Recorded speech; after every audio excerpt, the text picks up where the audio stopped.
Il s'appelle Yannis Palavos, il est grec, il a 40 ans, il est né à la campagne en Grèce du Nord, puis il est venu vivre à Athènes comme tant de Grecs.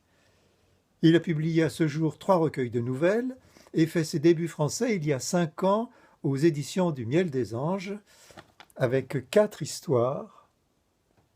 Mais son grand début, c'est maintenant avec son deuxième recueil, Blagues, aux excellentes éditions Quidam.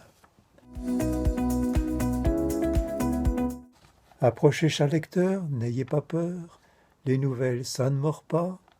C'est plus vif, plus léger que le roman, souvent plus dense et aussi profond parfois. Les nouvelles de Palavos font le va-et-vient entre sa terre natale, une Grèce paysanne pas du tout touristique, et la grande ville moderne, et surtout entre la réalité, qu'il observe d'un œil aigu, et le fantastique. Il se passe des choses incroyables, les toilettes se changent en ascenseur, des personnages disparaissent d'un coup, un mort se réincarne en agrafeuse, et j'en passe. Et en même temps, la réalité est toujours là, souvent très dure. Il y a des amoureux déçus, des chômeurs, des affamés, des morts, beaucoup de morts. Mais là aussi, Palavos va et vient entre les larmes et le rire. Il a le rare talent de les allier subtilement, d'atténuer l'un par l'autre, toujours avec délicatesse, finesse, tendresse. Je vous défie de lire par exemple la dernière nouvelle sans tomber amoureux de l'héroïne, Maria.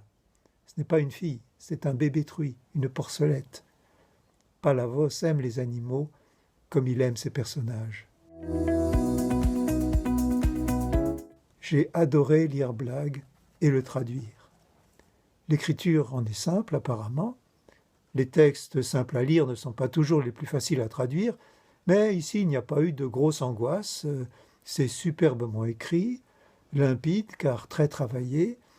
Il faut simplement écouter, suivre la respiration des phrases, les suivre dans leur dépouillement et aussi dans leurs audaces par moments. Un mot sur le titre, j'avais choisi « C'est drôle » à cause du double sens. Soit c'est marrant, soit c'est bizarre. Et ce qui me semblait bien illustrer le double visage du livre.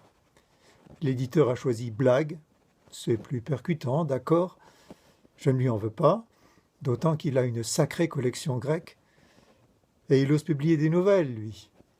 Essayez donc Ikonomou, Koumandareas, Ganas.